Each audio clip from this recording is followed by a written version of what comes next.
Hi, this is Angela with TheBeagLife, and we are on week 5 of teaching my dogs how to use the buttons. Last time I was on here, it seemed like they were really getting the hang of it. I wanted to add a few more buttons. So I added the later button, the no button, the button. It almost felt like they stopped wanting to use the buttons altogether. I can only assume that it's because maybe it was just too busy, too cluttered. It was just too much. It just seems like they were making progress and then it kind of halted. I am considering removing some of the buttons that they don't use to simplify it and see if it picks up a little bit more. Teddy has used the play button a few times when it seems like he's bored and just wants attention. Obviously know what the PARK button is. They've used the stranger button a little bit, but not really. They're still using the squirrel button pretty regularly. Bailey's favorite words. The later button, I'm trying to incorporate that. I don't think that they understand what that means.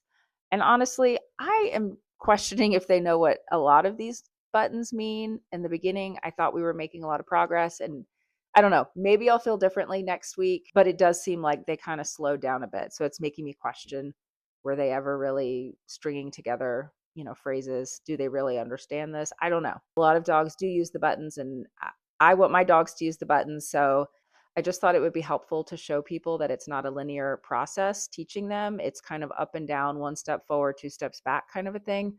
Bailey has really taken to the button no, and he's been hesitant. Besides the squirrel button, he's very cautious and hesitant when he comes over to the button board, and he may just like stare at the button like really close, like this. Sometimes I'll hear him just lightly tapping it, but he doesn't actually like press it. But that's different with the no button. He has a window seat that he likes to sit in to watch squirrels. And sometimes I sit in it to watch the squirrels. The first 2 times he did this, I just thought maybe he was just stepping on the no button by mistake. But it has become a thing now. If I am sitting in his spot, he will come over and push the no button, and then as soon as I get up, he takes his seat. I do think that he is connecting the dots there, that he doesn't like me in his spot. So food button was very popular, but they've kind of backed off of that. So I think right now it's really just going to take time pairing the buttons and the meanings and the words and just modeling what the words mean and just being consistent. I think this is probably the part where people give up because they're not seeing immediate results and it's not consistent. But I don't want to give up. I want to make this work. So I'm just going to keep doing it.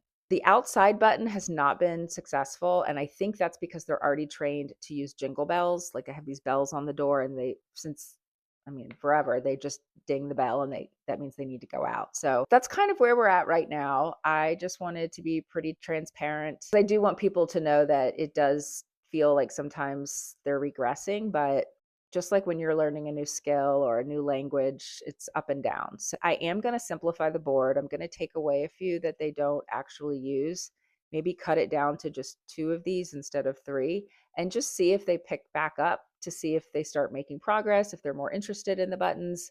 Because right now it seems like Teddy's using it when he wants attention, communicating that he wants attention, and he'll push the play button.